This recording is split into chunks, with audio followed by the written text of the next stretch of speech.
वालेकुम जी, क्या हाल है आपके? ठीक ठाक हैं आप? खैर खैरियत है? क्या हो रहा है आजकल? ईद के बाद काम पर वापस आ गए। ये दिन बड़े अच्छे हैं जी। मौसम थोड़ा गर्म ज़रूर है। बहुत सारे शहरों में बारिश हो रही है। फिंजनी कंसल्टिंग भी अपने काम में मसरूफ़ है। टैक्स का सीज़न ऑन हो गया है।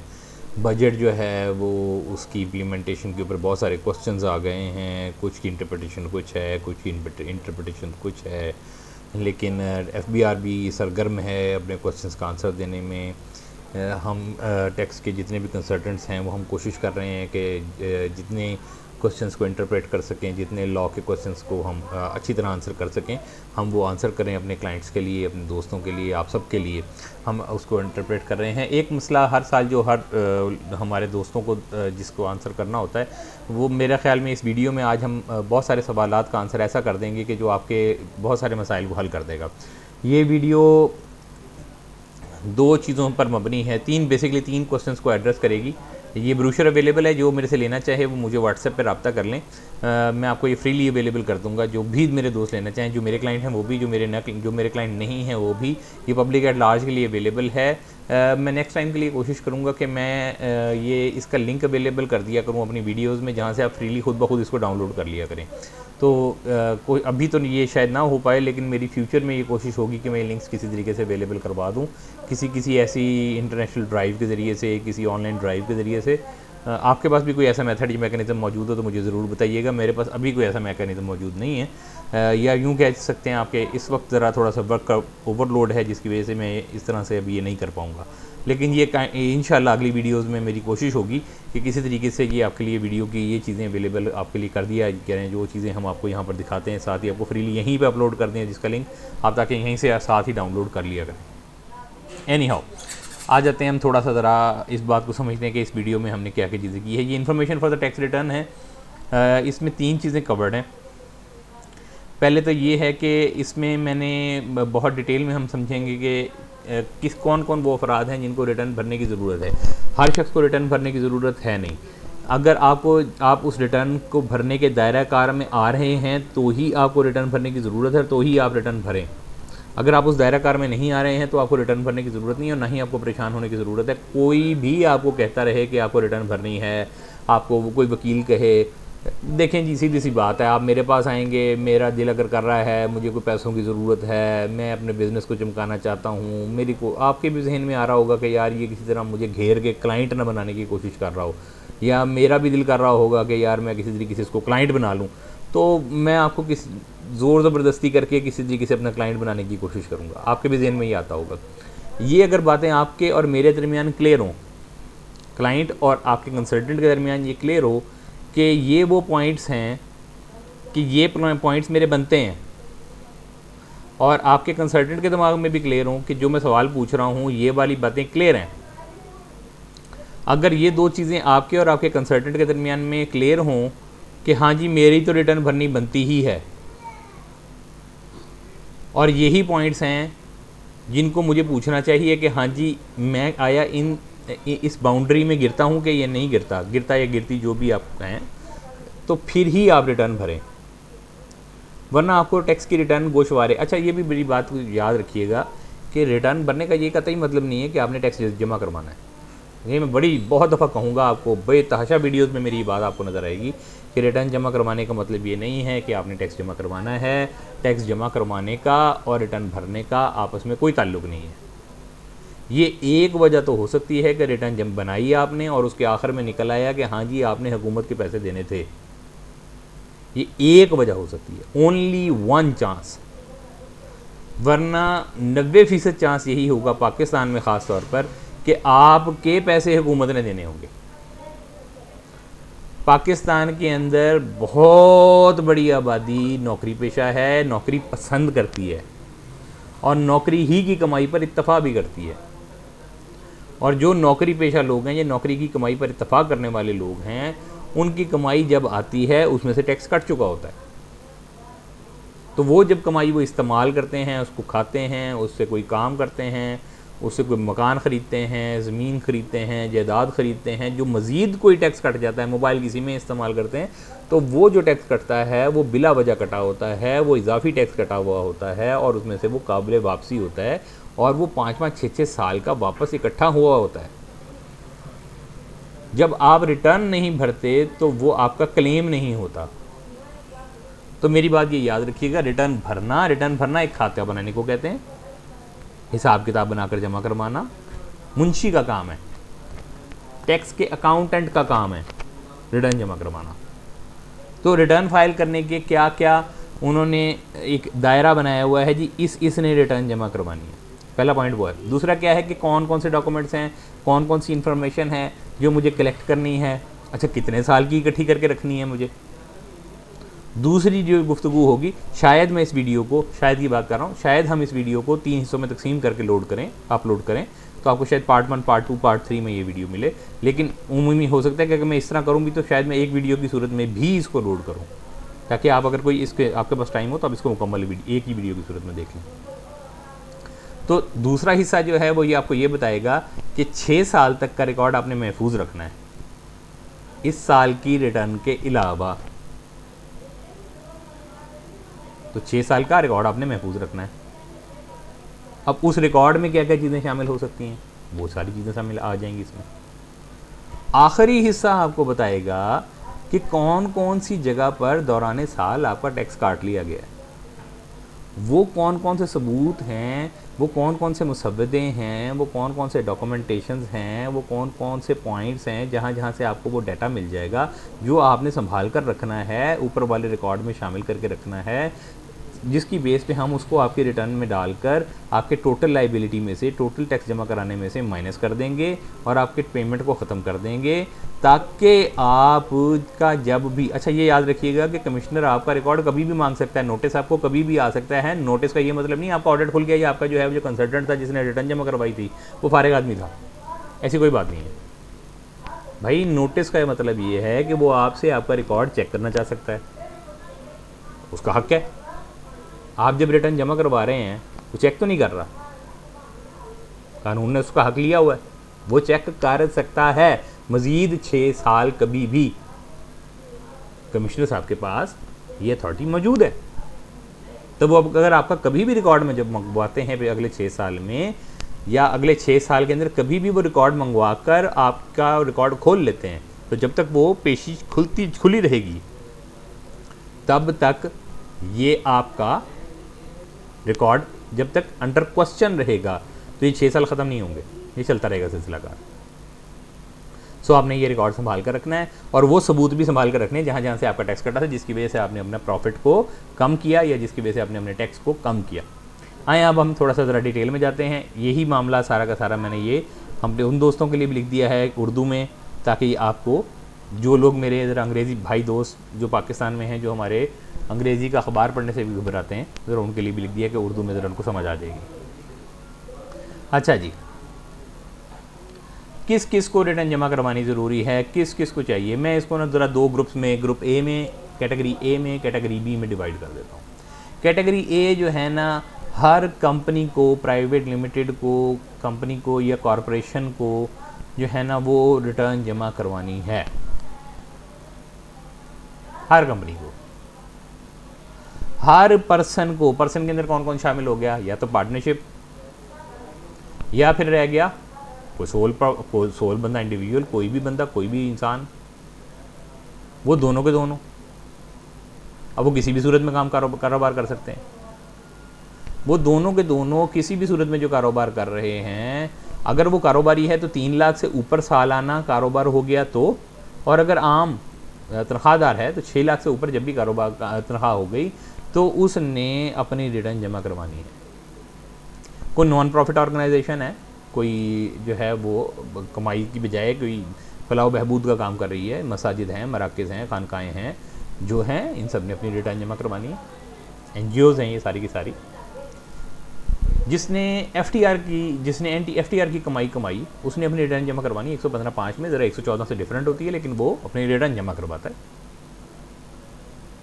ठीक हो गया। जिसका बहबूद सेविंग सर्टिफिकेट है या किसी किस्म की इस तरह की इनकम है, कमाई है, डिविडेंड्स हैं, इस तरह की कमाई जिसकी भी आ रही है उसने रिटर्न अपनी जमा करवानी है। अच्छा, अब आ जाते हैं हम कैटेगरी बी में, जो इसमें ए में कवर नहीं हुए। ये अब ज़रा थोड़ी सी तफसीली आ जाएगी चीज़, इसलिए मैं इसको ज़रा जल्दी चलाऊंगा, लेकिन बात आपको समझ आ जाएगी इसमें। वो जी person having charge to tax in respect of any of the 2 preceding tax year, जिसके ऊपर टैक्स लगा हो, जिसकी कमाई पर टैक्स लगा हो पिछले 2 सालों में, तो उसको तीसरे साल भी अपनी टैक्स की रिटर्न मतलब गोशवारा खाता बनाकर जमा करवाना है। जो कोई पिछले सालों में कारोबार कर रहा था और उसका नुकसान आया और वो चाहता है अगले साल के मुनाफों से अगले आने वाले सालों में या इस साल में मुनाफों से उसको एडजस्ट कर सके, तो उसको पिछले साल का अगर लॉस अगले साल में लेके जाना है तो उसने पहले जब तक अपना खाता जमा नहीं करवाना तो वो उस लॉस को आगे नहीं लेके जा सकता। तो इस लॉस को आगे लेके जाने के लिए भी आपको रिटर्न जमा करवानी होगी। अगर आपके पास गाड़ी है, व्हीकल है, ट्रैक्टर है, गाड़ी है 1000 सीसी की, तो भी आपको अपनी रिटर्न जमा करवानी है। अगर आपके पास फ्लैट है 7.5 मरले का, असल में कानून में जो वर्ड लिखा हुआ है वो लिखा हुआ है 2000 स्क्वायर फीट या इससे ज़्यादा का। इसी तरीके से अगर आपके पास इमूवेबल प्रॉपर्टी है, ज़मीन है, जिसका स्क्वायर फीट में, स्क्वायर यार्ड्स में कितना है, 2000 स्क्वायर यार्ड्स में, सॉरी 500 स्क्वायर यार्ड्स में आपके पास ज़मीन है, जो कि 16.5 मरले बनती है अगर 272 स्क्वायर फीट का आप मरला रखें तो, ठीक है, या 4500 स्क्वायर फीट कर लें। अगर लाहौर में देखेंगे तो लाहौर के अंदर 245 के हिसाब से स्क्वायर फीट है मरले का, तो वो आपको पूरे जो है ना वो एक कनाल बन जाएगी। तो वो एक कनाल लाहौर के हिसाब से या 272 के हिसाब से, ये अगर हम दूसरे एरियाज़ में देखें मुल्तान वगैरह के एरियाज़, तो वहाँ 272 का स्क्वायर फीट के हिसाब से एरिया है, तो वहाँ के हिसाब से 16.5 मरले जो है वो जगह बनती है। तो अगर इतना या इससे ज़्यादा का आपके पास कोई भी जो है ना इमूवेबल प्रॉपर्टी है, कोई ज़मीन है, चाहे वो दुकान है, गोदाम है, कोई भी चीज़ है, तो आपने अपनी रिटर्न, अपना गोशवारा, अपना खाता जमा करवाना है। Owns immovable property with a land area of 500 square yards और मोर, और owns any flat located in an area within the municipal community limit existing immediate before the commencement of the local।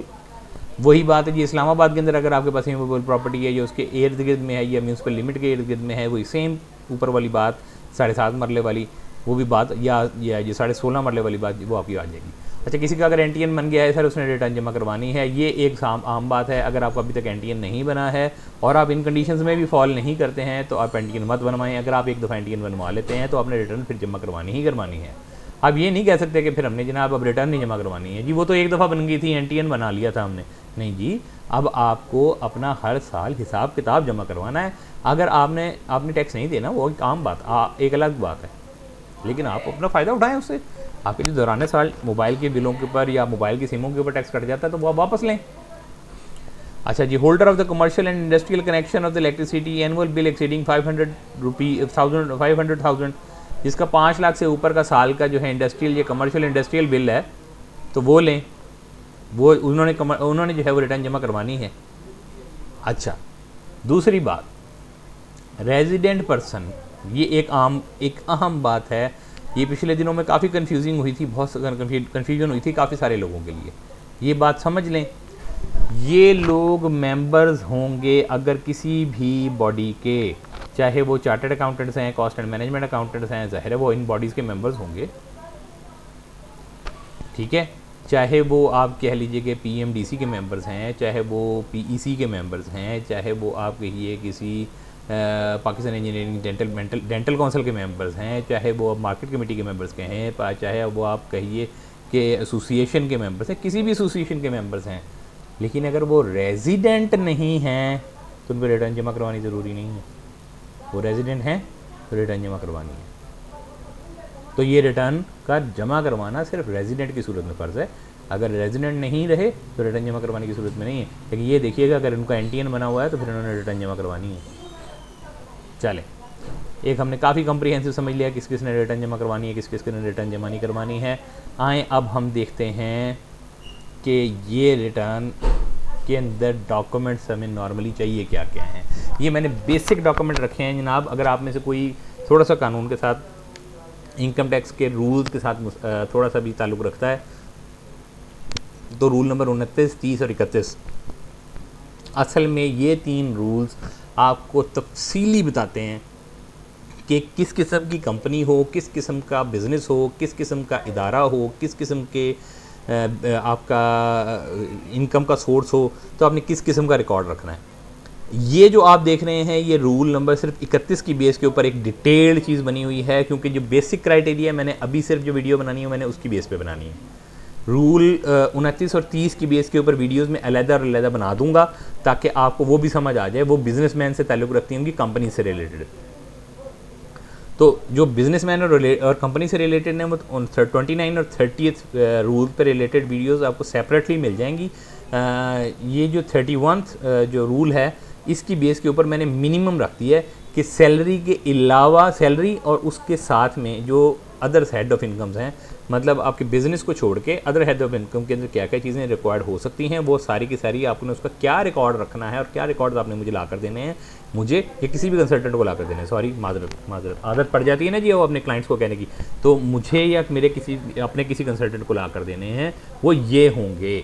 Salary है तो salary certificate ला कर देना, उसमें क्या होना चाहिए, सैलरी की डिडक्शन होनी चाहिए, सैलरी का टैक्स डिडक्टेड का अमाउंट लिखी होनी चाहिए, ये दो चीज़ें उसमें लिखी होनी चाहिए। ठीक है जी, ये मैंने उर्दू में भी लिख दिया है। सैलरी का तनख्वाह का सबूत, सैलरी सर्टिफिकेट जिसमें तनख्वाह व टैक्स की कटौती वाज़ेह हो। अच्छा, इसी तरह प्रॉपर्टी है, प्रॉपर्टी के बारे में भी क्या होता है। अच्छा, आप इनकम फ्रॉम प्रॉपर्टी को समझ लीजिए। इनकम फ्रॉम प्रॉपर्टी की बेचने की कमाई नहीं होती जी। इनकम फ्रॉम प्रॉपर्टी होती है प्रॉपर्टी की रेंट की कमाई। प्रॉपर्टी दी, अगर कोई मार्केट के अंदर की दुकान थी जो देते हैं तो ठीक है जी, मैं प्रॉपर्टी रेंट दे देने तो तैयार हाँ, आपको मैं प्रॉपर्टी देने को तैयार हूँ, लेकिन जनाब अली मार्केट के अंदर ये अगर हम ज़मीन ये जगह देंगे हम किसी को, ठीक है, ये तो चलता कारोबार है, इसकी पगड़ी दें जी हमें, वो पगड़ी की अमाउंट, इसको फोरफिटेड डिपॉजिट भी कहते हैं, वो पगड़ी की अमाउंट है, वो भी अभी एक किस्म का रेंट है। ज़मीन खाली करने को तैयार हैं जी हम, हमें इतने पैसे दे दें, वो भी रेंट है, वो भी कमाई का हिस्सा है। ठीक है जी, ये ज़मीन हमारी चल रही है, ये हमारे पास फैक्ट्री है, इसके अंदर का सामान भी है और ये दोनों चीज़ें हैं, इसका इतना सामान और ये सामान आपको इस्तेमाल के लिए हम दे रहे हैं। ठीक है, ज़मीन जमा उसके ऊपर बिल्डिंग शिल्डिंग, ये भी रेंट ही है, ये भी प्रॉपर्टी की इनकम। तो ये वाली जो चीज़ें हैं ना, ये वाला जो चीज़ें कहलाती है। अच्छा, अब इस चीज़ों के अंदर आपने रिकॉर्ड क्या संभाल के रखना, हम यहाँ बात सारे रिकॉर्ड की करेंगे। ये रिकॉर्ड आपने अपनी फाइल में मेंटेन करके रखना है और ख़ास तौर पे ध्यान रखना है, ये 6 साल का रिकॉर्ड है, आपने मेंटेन करके रखना है। आपने हर साल की फाइल अलग करके मेंटेन रखनी है, संभाल के रखनी है। कमिश्नर साहब के पास पूरा इख्तियार है, आपसे किसी भी सूरत ये रिकॉर्ड मंगवा कर चेक किया जा सकता है। ना हो ये रिकॉर्ड तो फिर वो बस क्या कर सकते हैं, वो आपकी कमाई बढ़ा देंगे, टैक्स घटा देंगे, फिर आप लिटिगेशन में हैं, फिर आप वकील साहब के आसरे हैं, फिर आप हर वक्त लिटिगेशन में फिर रहे होंगे। कारोबार छोड़ दें, फिर वकील साहब के साथ लग जाएं, हर वक्त आप फिर कमाई के ऊपर टैक्स के ऊपर चक्कर के अंदर घूमते रहें, रिश्वतें देते रहें, फिर ये चलता रहेगा सिलसिलाकार। सॉरी, चलें आगे आ जाते हैं जी। टेनेंसी एग्रीमेंट आपके पास होना चाहिए, अगर आपने रेंट पे दी है तो आपके पास टेनेंसी एग्रीमेंट होना चाहिए, उसके ऊपर रेंट लिखा होगा, उसके ऊपर जगह का एड्रेस लिखा हुआ होगा, जिसको दिया उसका नाम लिखा होगा, शनाख्ती कार्ड नंबर लिखा होगा, किस डेट को दिया है, किस डेट तक है, कितना किराया कब बढ़ जाएगा ये लिखा होगा उसके ऊपर, कितनी टर्म की है ये लिखा हुआ होगा उसके ऊपर, किस तरीके से पेमेंट होगी रेंट की वो लिखा होगा उसके ऊपर, बैंक के अंदर पैसे ट्रांसफ़र होने चाहिए क्रॉस चेक के ज़रिए से, वो लिखा होगा उसके ऊपर। ठीक है जी, और उसके बाद जब रेंट इंक्रीज़ हुआ नहीं इंक्रीज़ हुआ, दोनों का रेंट के ऊपर एग्रीमेंट होना चाहिए। अच्छा जी, टेनेंसी टर्मिनेशन एग्रीमेंट ये बनता है, ये कई दफ़ा नहीं भी बनता, लेकिन दोनों ही सूरतों के अंदर जब पिछली टर्म एक्सटेंड नहीं हुई तो हम यही समझेंगे वो ख़त्म हो गई, तो अगला टर्म के लिए वो एग्रीमेंट बना होगा, ये एक्सटेंशन हुई होगी, दोनों का कोई एग्रीमेंट को सिग्नेचर को चीज़ हुई होगी। ठीक है जी, receipt for the amount of the rent receipt, हम नॉर्मली यही कहते हैं कंसल्टेंट के सर बैंक में लें, क्रॉस चेक ले लें, ठीक है जी, या बैंक से बैंक में ट्रांसफ़र करवाएं। तो इस तीनों सूरतों के अंदर जो है वो कहलाएगा, हाँ जी हाँ, कमर्शियल बिजनेस की ट्रांजैक्शन हो रही है, आपका बिजनेस बैंक, आप किसी बिजनेसमैन को दे के बैठे हुए हैं अपनी प्रॉपर्टी रेंट के तौर के ऊपर, तो उसको क्या अपने बिजनेस बैंक अकाउंट से आपके बैंक अकाउंट के अंदर जो आपने FBR के अंदर शो किया हुआ है उसमें जाहिर कर, उसमें डाले, किसी और बैंक अकाउंट में न डाल दे, पर्सनल से पर्सनल में न डालता रहे। यही सारा कुछ ही उधर लिखा हुआ है।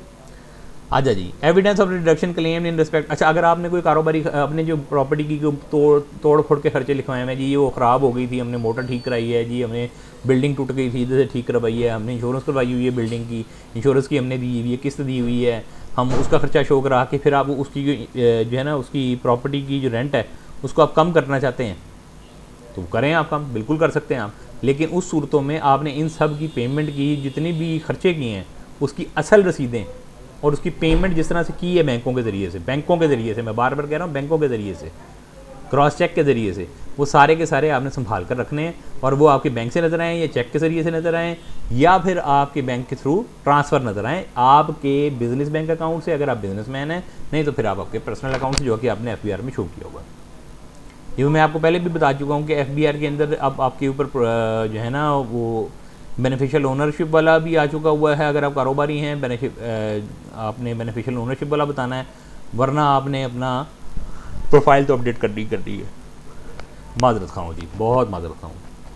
इनकम फ्रॉम कैपिटल गेंस, अगर आपके पास आया है मुनाफा, ज़र का मुनाफा आ गया आपके पास, आपने ज़र का मुनाफा कमा लिया, बेहतरीन हो गया जी। आपके पास ही ज़मीन थी, आपने ज़मीन बेच दी, 2 साल रखी, 3 साल रखी, ज़मीन बेच दी, आपको उसके ऊपर मुनाफा आ गया। 15 मिलियन की ली थी, 25 मिलियन की बेच दी, 10 मिलियन का मुनाफा आ गया, आपको उसके ऊपर गेन आ गया। नए कानून के मुताबिक आपको रेट, आप मेरी कैपिटल गेन की पूरी वीडियो देख सकते हैं, उसके ऊपर आपको मैंने रेट कैलकुलेट करने सिखाया हुआ है कि अगर वो प्लॉट है तो वो 15% से स्टार्ट होगा, 2.5% के हिसाब से वो कम होता चला जाएगा। छठे साल के बाद वो उसके ऊपर से गेन ख़त्म हो जाता है। अगर वो बिल्डिंग है तो वो फिर आपको पता है कि वो फिर हमने 4 सालों में ख़त्म करनी है। 15%, 7.5, 15%, 10, फिर 7.5, फिर इस तरह से ख़त्म हो जाती है वो। और अगर वो फ्लैट है तो वो फिर 2 सालों में ख़त्म हो जाती है, 15, 7.5 और 0। तो वो इसी हिसाब से उसका गेन निकालेंगे। गेन निकालने के बाद आप उसका टैक्स कैलकुलेट कर लेंगे, जो गेन आएगा उसके ऊपर आप रेट लगाएंगे, टैक्स कैलकुलेट हो जाएगा। तो जो ये टैक्स कैलकुलेट होना है तो वो आपने देखना है एविडेंस ऑफ कॉस्ट, आपको पता लगेगा नहीं खरीदी कितने की थी। ख़रीदने की आपके पास लागत क्या, कोई ना कोई सबूत होना चाहिए कि ये आपने ख़रीदी इतने की थी। ये नहीं कि आप कह सकें कि जनाब वो तो हमने तो सर वो कैश में पेमेंट नहीं कंसिडर होती मेरे भाई। आपको वाया क्रॉस बैंकिंग चैनल या आपने पे ड्राफ्ट बनाया था तो बैंक से पेमेंट उसके बैंक के अकाउंट उस बंदे पे जिससे आपने ज़मीन परचेज़ की उसके नाम का वो आपने बाकायदा तौर पर जो क्रिएट होता है वो आपने अपने पास रखना होता है। Evidence of deduction for any other cost claim, आपने कोई रजिस्ट्री करवाई या आपने उसको ज़मीन को सीधा कराया या कोई उसके ऊपर ख़र्चा आया था वो आपने उसको रखा है हिसाब किताब, वो आपने सारा का सारा उसके ऊपर रखना है हिसाब किताब। तीसरी चीज़ जो आपने उसके हिसाब में रखनी है वो ये रखनी है इन respect of consideration received on the deposit of the capital assets. आपने कोई डिस्पोजल किया, डिस्पोजल के टाइम के ऊपर आपको उसके ऊपर कोई खंबा शंबा लगा हुआ था, आपने उसको डिसमेंटल किया, उसके ऊपर कोई 4 दीवारी हुई हुई थी जो उसके मालिक ने कहा जी ये हटवा के दें, कोई इसके ऊपर खुदाई हुई थी तो उसने कहा जी फिलिंग करवा कर दें।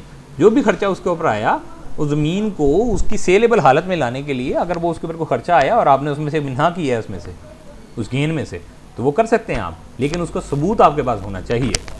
आगे आ जाते हैं, ये तीनों सबूत कागजी हैसियत में और उसकी पेमेंटों के सबूत वो आपके पास मौजूद होने चाहिए। इनकम फ्रॉम अदर सोर्सेज में आ जाता है जी डिविडेंड। आपके पास शेयर्स हैं तो शेयर वारंट्स होंगे तो वो आपके सामने होंगे, और उसके बाद जो डिविडेंड आपको मिला होगा वो बैंक में आया होगा या आपको जो है वो कंपनी ने जो आपकी मैनेजमेंट कंपनी है, जो शेयर मैनेजमेंट कंपनी है वो आपको दे रही होगी।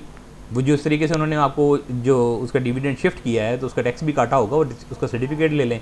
रॉयल्टी है तो रॉयल्टी का एग्रीमेंट होगा, रॉयल्टी के एग्रीमेंट का सर्टिफिकेट ले लें। अच्छा जी, उसके बाद उसके जो आपको बेनिफिट आया है वो भी देख लें। प्रॉफिट ऑन डेट आपको काफ़ी जगह से आ सकता है, इस पर गौर कीजिए। अगर तो आपको बैंक से मिल रहा है तो सीधी सीधी बात है, बैंक तो टैक्स काट के देता है, बैंक से सर्टिफिकेट ले लें।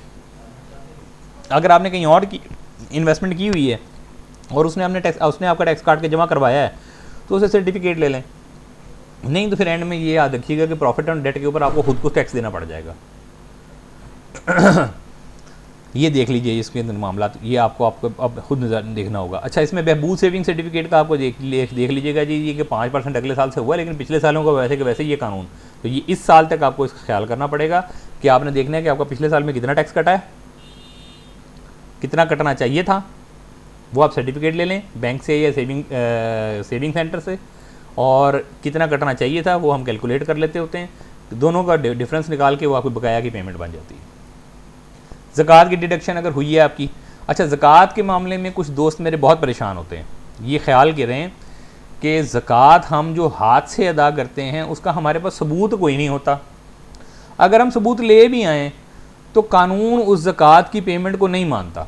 कानून कहता है कि ज़कात की पेमेंट को मैं सिर्फ उस सूरत में मानूंगा अगर वो ज़कात उन इदारों को अदा की जाएगी जो रजिस्टर्ड हैं अंडर ज़कात एंड उशर ऑर्डिनेंस, और वो इदारे FBR में जो लिस्ट बनी हुई है वो अंडर 61 अंडर क्लॉज 61 है, जहाँ तक अगर मुझे मैं कमी नहीं याद कर रहा हूँ 61 है, और उसके अंदर वही आ जाता है शौकत खानम और इस किस्म के इदारे हैं। मैं इंशाल्लाह एक कोशिश करूँगा मैं एक वीडियो बना दूँ ताकि आपको वो इदारे पता लग जाएँ, आइंदा के लिए आपको वो देना आसान हो। मैं ये नोट डाउन कर लेता हूँ कि ज़कात के लिए जो है मैं इदारे नोट डाउन कर लेता हूँ। ये एक वीडियो बना लेते हैं हम, ज़कात के लिए एलिजिबल इदारे,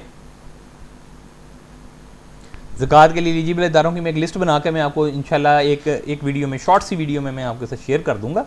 आप काइंडली उसको अच्छी तरह देख लें।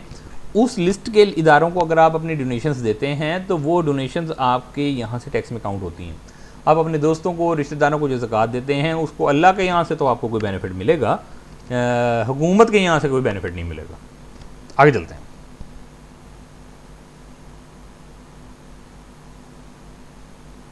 ग्राउंड रेंट, ये मैंने आपको बताया था जी, अगर आपने सब लीज़ कर दी है लैंड की या बिल्डिंग की, या आपने कोई कमाई है लैंड एंड बिल्डिंग को इकट्ठा करके किसी को दे के, तो ये कहलाएगी।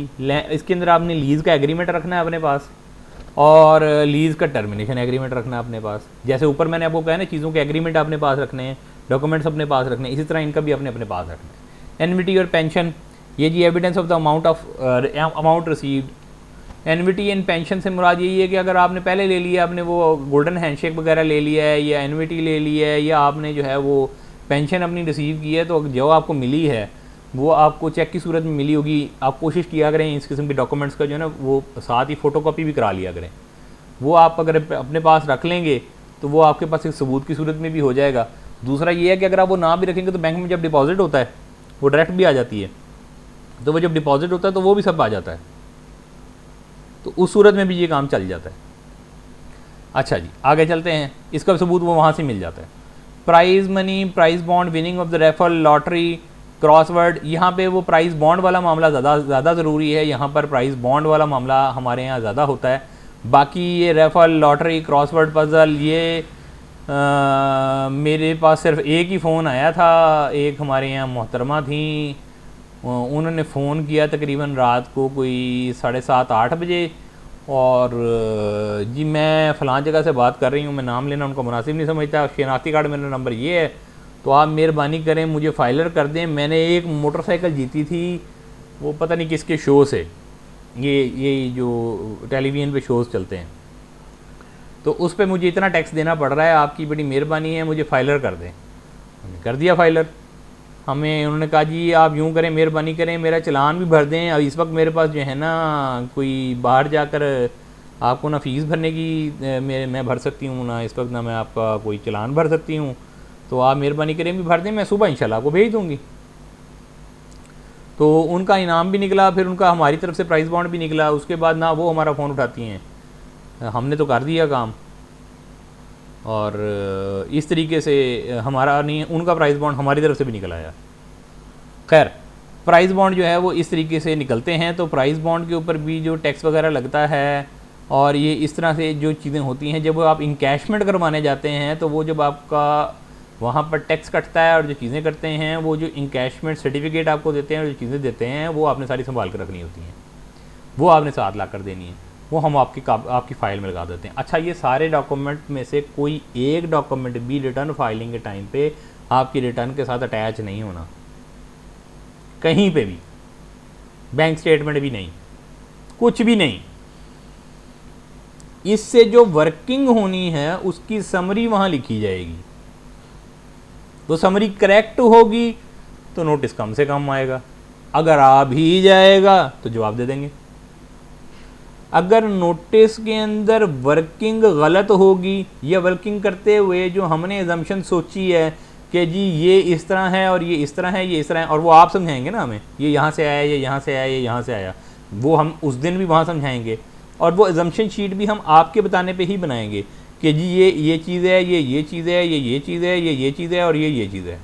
वो आप हमें समझाएंगे और हम उसके मुताबिक उसके अंदर कैलकुलेशन बनाकर समरी वहाँ लिख देंगे, बकाया फ़ाइल और वर्किंग हम आपकी फ़ाइल में रख देंगे और आपको दे देंगे कि ये लें जी, ये आपकी फ़ाइल तैयार है, ये इसके अंदर वर्किंग है और ये इसके अंदर सबमिट हुई हुई रिटर्न है, ये उठा के अपने पास रख लें। 6 साल में कभी पूछ लें आपने रिश्वत नहीं देनी, ये फाइल उठा के पास जाना है उनके पास, उनको कहना है देखें जी ये इसके अंदर हमने एग्जम्पशन ली हुई है, ये कानून था और ये इसके मुताबिक वर्किंग है, ये सारी उठा के समझ लें।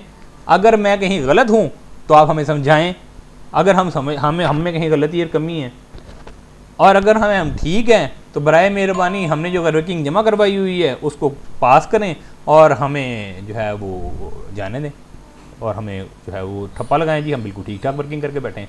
अच्छा ये अगला जो हमने सबूत रखना है, provision use of exploitation of the property को हम किसी तरीके से इस्तेमाल करते हैं तो उसका अपने कोई एग्रीमेंट रखना है। लोन, एडवांस, डिपॉजिट और गिफ्ट, अगर हमने कोई लोन दिया है, एडवांस दिया है, डिपॉजिट दिया है या कोई गिफ्ट दिया है, इस सूरतों में भी हमने उसको डॉक्यूमेंट्री करना है। लोन दिया है तो बैंक के थ्रू दें, कोई एडवांस दिया है तो बैंक के थ्रू दें, कोई डिपॉजिट जमा करवाने लगे हैं तो चेक के थ्रू दें, कोई गिफ्ट दे रहे हैं अगर पैसों की सूरत में है तो चेक के थ्रू दें, बैंक ट्रांसफर के थ्रू दें। तो इस तरह से चीजें दें ताकि इसको हम ट्रेस कर सकें। अब हम आ जाते हैं जर्नल इन्फॉर्मेशन की तरफ कि हमें जर्नल इन्फॉर्मेशन कौन कौन सी है। मे बी आपको ये नज़र ना आ रही हो, मैं कोशिश करता हूं कि मैं इसका ये कर दूं ताकि आपको शायद नज़र आना शुरू हो जाए। पहले है जी विदहोल्डिंग टैक्स सर्टिफिकेट जो है, withdrawal of the bank profits, bank purchase, property purchase और सेल, प्रॉपर्टी की परचेज और सेल के ऊपर जो है अगर आप कोई टैक्स कट गया हो आपका, या आपने कभी कोई बैंक से प्रॉफिट आया हो उसके ऊपर आपका कोई टैक्स कट गया हो, उसका सबूत रखें, वो फराहम कर दें। Withholding tax certificate of the mobile bills and PTCL bill. अच्छा जी ये अगर आप PTCL के बिल जो है ना अगर आप दे देंगे तो आपकी बड़ी मेहरबानी होगी, उससे हम खुद कैलकुलेट भी कर सकते हैं। कोशिश किया करें एक फ़ाइल बना लें, 3-4 फाइलें ही होती हैं, एक बॉक्स फाइल मिलती हैं मेरे ख्याल में 300-300 रुपये की, 400-400 रुपये की मिल जाती हैं, घर में रख लें। एक में बिजली के, सुई गैस के, इन सारों के बिल लगा के रख लें, जमा करवा के रख दिया करें वहाँ पर, वो आपके घर पे आके दे के जाते हैं, आप उठा के रख लिया करें, साल के आखिर के अंदर हमें ला के दे दिया करें। कंसल्टेंट आपके लिए वर्किंग करने के लिए तैयार होते हैं। देखें आपके काम ज़्यादा करवाने से हमारी फ़ीस नहीं बढ़ जाती, हम कंसल्टेंट लोग आपके लिए अपनी ज़्यादा फ़ीस नहीं चार्ज करते, हम चाहते हैं काम ज़्यादा करें, लेकिन जब आप डाटा नहीं देते तो हमें सब स्टैंडर्ड काम करना पड़ता है और उसकी वजह से फिर आप ही को नोटिस आते हैं।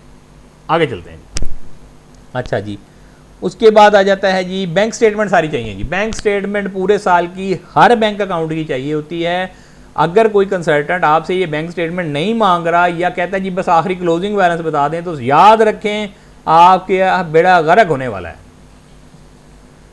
आपकी आधे से ज़्यादा वर्किंग बैंक स्टेटमेंट में पड़ी है, आपने क्या क्या चीज़ें इधर उधर की हैं आपको खुद भी याद नहीं होता। जो बंदा आपकी बैंक को उठा के दोबारा समरी नहीं बना रहा वो आपके साथ जुल्म तैयार करने वाला है।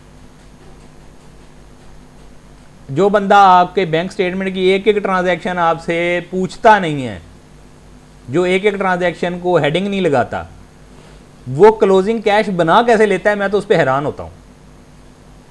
चलें आगे चलते हैं। Certificate of the profit and with holding statement. अच्छा जी ये प्रॉफिट और उसका रेलिवेंट, अगर बैंक से कोई प्रॉफिट आ रहा है तो उसका विद होल्डिंग स्टेटमेंट भी ले लें। अच्छा जी उसके बाद बैंक सर्टिफिकेट हो गया जी, ये भी ठीक हो गया। अच्छा जी उसके बाद है जी कोई आपने कोई बिजनेस में कैपिटल वगैरह इन्वेस्टमेंट किया हुआ तो वो देख लें। इन्वेस्टमेंट इन शेयर्स, कोई शेयर्स में इन्वेस्टमेंट की है तो वो देख लें। स्टॉक्स, डिबेंचर्स वगैरह खरीदे हैं वो बता दें। अब आपने मूवेबल एसेट्स वगैरह को ख़रीदे हुए हैं, फॉर एग्जांपल आपके पास कोई लैपटॉप्स हैं जो आपने नए ख़रीदे हैं, कोई मोबाइल्स नए ख़रीदे हैं, कोई आपने घर में कोई रेफ्रिजरेटर कोई आपने, क्योंकि अब तो यार फ्रिज भी जो है ना वो लाख रुपये से कम तो कोई आता नहीं है, तो उसकी कोई जो आपने चीज़ खरीदी हुई है तो वो आप बता दें। वो उसमें ये है कि हम एसेट्स में कोई इजाफा कर देंगे, हाउस होल्ड में इजाफा कर देंगे। कोई फर्नीचर आपने ख़रीदे हैं, कोई 2, 4, 5, 6 लाख रुपये का फर्नीचर ख़रीद लिया है, अच्छा कोई फंक्शन किया है घर में वो बता दें। अच्छा ये कोई फिक्स नहीं होता, इसकी मैं कोई सीधे नहीं मांग रहा आपसे, हों तो बहुत अच्छी बात है, ना हो तो कोई बड़ी बात नहीं है। Addition deletion of immovable property ये इंपॉर्टेंट है। कोई प्रॉपर्टी में प्रॉपर्टी तो नहीं खरीदी, किस्तों पे प्लॉट चल रहा है तो बताएं, किस्तों पे अगर आपके प्लॉट चल रहे हैं तो बताएं कि कितनी किस्तें पिछले साल तक पे कर दी थी, कितनी किस्तें इस साल के दौरान में पे हो गई हैं। और याद रखिएगा कि पिछले साल में कानून आ गया था कि दौरान साल जितनी किस्तें जा रही हैं उसके साथ टैक्स भी जा रहा है, तो उससे टैक्स का सर्टिफिकेट भी लें जनाब, आपने कितना टैक्स हमारा काट लिया है। अच्छा, detail of assets in spouse and dependents, कितने जो है वो बीवी बच्चों के नाम के ऊपर कितने एसेट्स हैं। अच्छा, लोन एंड एडवांसेस गिवन, आज ये कितने साल के दौरान के अंदर कितना उधार कितना लोन अदा कर दिया है। Furniture, jewellery, price bond, precious metal, liquid assets and other cost. अच्छा जी, कितना आपके पास सोना, फर्नीचर, ज्वेलरी, प्राइस बॉन्ड, कोई कीमती पत्थर वगैरह कोई इस किस्म की चीज़ पड़ी है तो वो बता दें। अच्छा जी, balance of the cash and cash, कोई घर में सर कोई नकदी रखी हुई है तो वो बता दें। कोई प्राइस बॉन्ड रखे हैं सर वो बता दें आपके नाम पर, क्योंकि अब तो प्राइस बॉन्ड नाम पर होने लग गए हैं छोटे प्राइस बॉन्ड्स के अलावा, सर वो बता दें ताकि वो भी हम बैलेंस कर सकें। जानवर हैं, कोई ज़रई ज़मीन है तो सर वो बता दें। कोई इक्विपमेंट ज़रई आलात खड़े हैं सर वो बता दें, उनकी तफसील बता दें उनके चेसिस नंबर समेत। कोई प्रोविडेंट फंड है सर वो बता दें। लाइफ इंश्योरेंस को चल रही है तो वो बता दें कि कितनी किस्तें पे हो गई हैं, कितनी रह गई हैं और कितनी अब तक कितने साल की वो हो गई है पॉलिसी। कोई लीज़ चल रही है तो लीज़ का बता दें। कोई बैंक लोन चल रहा है तो वो बता दें। कोई बैंक की लिमिट चल रही है सर वो बता दें। ये सर मैंने इसके अलावा निकाल दिया कि ये वो चीज़ें हो सकती हैं जिनको करते वक्त कोई टैक्स अदा किया गया हो सकता है। इसको एक नज़र और देख लें। कोई प्रॉपर्टी की ख़रीद के टाइम, सेल के वक्त, प्रॉपर्टी की ख़रीद के वक्त, प्रॉपर्टी को कोई काम करते वक्त, मतलब सेल ऑफ गुड्स के वक्त, कोई सामान बेचते वक्त, कोई काम कर रहे होते हैं जी, हमने किसी के साथ मुआहदा कर लिया, किसी का काम करके देना है। अच्छा जी, किसी का मजदूरी करते वक्त, कोई मुआहदा मुकम्मल करते वक्त, ब्रोकरेज कमीशन करते वक्त, प्रॉफिट की कोई आपने प्रॉफिट ऑन डेट, मतलब जो है आपने कोई मुनाफा कमाया है अपने पैसों के ऊपर, उसके अंदर प्राइस एंड विनिंग्स के ऊपर, capital gain, dividend, sale by auction, आपने कोई चीज़ जो है वो ऑक्शन में ख़रीदी है या बेची है। PTCL and mobile bills, import stage के ऊपर आपका कोई टैक्स कट गया है। Advance tax on debit card, ये मेरे वो दोस्त जो ऑनलाइन शॉपिंग्स करते हैं, ख़ास तौर पे जो हमारे नेटफ्लिक्स वाले हैं दोस्त, उनकी बहुत सारी पेमेंटें कटी होती हैं। और दूसरी बात, जो हमारे फ्रीलांसर दोस्त हैं उनके बहुत सारी पेमेंटें बाहर जा रही होती हैं। और बहुत सारे हमारे जो गूगल के ऊपर एडवर्टीजमेंट्स कर रहे होते हैं उनकी बहुत सारी पेमेंट्स बाहर जा रही होती हैं, उनके टैक्स कटे होते हैं बहुत सारे डेबिट कार्ड के ऊपर। पेट्रोलियम प्रोडक्ट के ऊपर, कार के token tax, tax on purchase on vehicle, bank की ट्रांजैक्शन के ऊपर टैक्स और एजुकेशन के इंस्टीट्यूट। ये ब्रूशर सर जिसको चाहिए हो, इसके अलावा ये मैंने समराइज़ फिर भी कर दिया है, ये समरी पढ़कर भी आपको सारी चीज़ें याद रह सकती हैं। ये सर ब्रूशर जिसको चाहिए हो ये मुझे सर रब्ता करें, फ्री ऑफ कॉस्ट ये मेरी तरफ से सारे दोस्तों के लिए अवेलेबल है। फिनजीनी कंसल्टिंग ये खिदमत हम उन तमाम दोस्तों की कर रहे हैं कि जो दोस्त भी हमारी इकॉनमी में, पाकिस्तान की इकॉनमी में अपना किरदार अदा कर रहे हैं। हम चाहते हैं कि आप पहले अपने हुकूक को जानिए, अपने फ़र्ज़ को पहचानिए। किसी भी कंसल्टेंट से, किसी भी वकील से, मेरे जैसे किसी भी इंसान से ब्लैकमेल बिल्कुल मत होइए। पहले समझिए कि काम है क्या, फिर समझिए उसकी गहराई क्या है, फिर समझिए उसमें काम करके देने वाला क्या है, काम की क्वालिटी होनी क्या चाहिए, आपको मिलेगा क्या उसमें, आप क्या काम करवाएंगे तो वो बिल्कुल बेहतरीन काम होगा, ठीक है। और आपको उसको मेंटेन कितने अरसा रखना है, उसमें चीदा पॉइंट्स कौन कौन से इंपॉर्टेंट हैं। कोई ऐसी चीज़ तो नहीं है कि जो रह जाएगी और बाद में आपके लिए मुश्किल बनेगी, क्योंकि ये तो बहुत आसान है कि आपको कोई भी बंदा के हाँ जी बस इसकी ज़रूरत ही नहीं है, हाँ जी बस इसकी तो ज़रूरत ही नहीं है, मैं संभाल लूँगा जी, मैं संभाल लूँगा, ये सर मैं संभाल लूँगा, कल को कोई जिम्मेदारी आपकी नहीं लेगा। सब इस आँख में बैठे हैं कि आप कोई गलती करें, कल को केस खुले, आप नहीं तो कोई और पैसे कमाए। मेरे तो पिछले 15 साल के तजर्बे में सारे बिगड़े हुए केसेस इसी चीज़ के होते हैं जी, हमें तो पता नहीं था, हमें तो बाद में पता लगा। तो सर पता लगाना, कानून का जानना हम सब पर, हम सब शहरियों पर हमारा अपना फ़र्ज़ है। इसी छोटी सी खिदमत के साथ आप मेरी वीडियो को हो सकता है पसंद करें तो इस चैनल को सब्सक्राइब करें, इस वीडियो को आप शेयर करें तो मुझे बहुत खुशी होगी। आप ज़रूर बताएं इस फीडबैक में कि कहाँ हमारे से कमी रह रही है, कहाँ मेरे से कोई चीज़ आपको समझ नहीं आई, कहाँ इस लग रहा है कि इसमें कोई लॉजिकल फ़्लो में प्रॉब्लम है, कोई वीडियो क्वालिटी में प्रॉब्लम है, साउंड क्वालिटी में प्रॉब्लम है, कोई वैसे ही कोई हो सकता है मैं टेक्निकल इशू में प्रॉब्लम कर रहा हूँ, कोई कॉन्सेप्चुअल इशू कर रहा हूँ। तो सर परफेक्ट तो अल्लाह की ज़ात है, आप बराए मेहरबानी बताइए ताकि हम इसको बेहतर कर सकें। आपकी राय, आपकी हेल्प, आपकी रोज़ाना का फीडबैक, नीचे मैसेजिंग, ये मुझे बताती है कि हमारे चैनल की वर्थ किसी काम आ रही है या नहीं आ रही है, या मैं आपके किसी मदद में आ रहा हूँ, या ये जो सारी एक्टिविटी की जा रही है ये किसी को फ़ायदा भी पहुँचा रही है या नहीं पहुँचा रही है। हमारे इस वीडियो को बनाने का मकसद पैसे कमाना नहीं है। अगर होता तो हम किसी और एंगल से इसकी वीडियो बनाते, इतनी तफसीली वीडियोस ना बना रहे होते। तो बराए मेहरबानी आप थोड़ा फीडबैक दीजिए ताकि हमें पता लगे कि ये आपकी किसी काम आ रही है videos. Thank you so much. मैं कमेंट्स में अपनी मैं डिटेल्स में अपना पूरा कॉन्टैक्ट देता होता हूँ। आप किसी भी वक्त मुझसे रब्ता कर सकते हैं। अगर व्हाट्सएप पे कर लेंगे तो बहुत मेहरबानी होगी। उसमें ये आसानी है कि मैं आपके मैसेज को पढ़ भी सकता हूँ और ज़रा इजी टाइम में आपके लिए ज़रा जवाब भी दे सकता हूँ। जवाब तो मैं आपको कॉल पे भी दे दूँगा, मसला कोई नहीं है। Thank you so much. इसी पैगाम के साथ उन दोस्तों के लिए जो जानबूझकर अपनी रिटर्न जमा नहीं करवाते, शिकवा में एक मिसरा है लिखा अल्लामा इकबाल ने, घर ये उजड़ा है कि तू रौनक के महफिल न रहा। अल्लाह हाफ़िज़।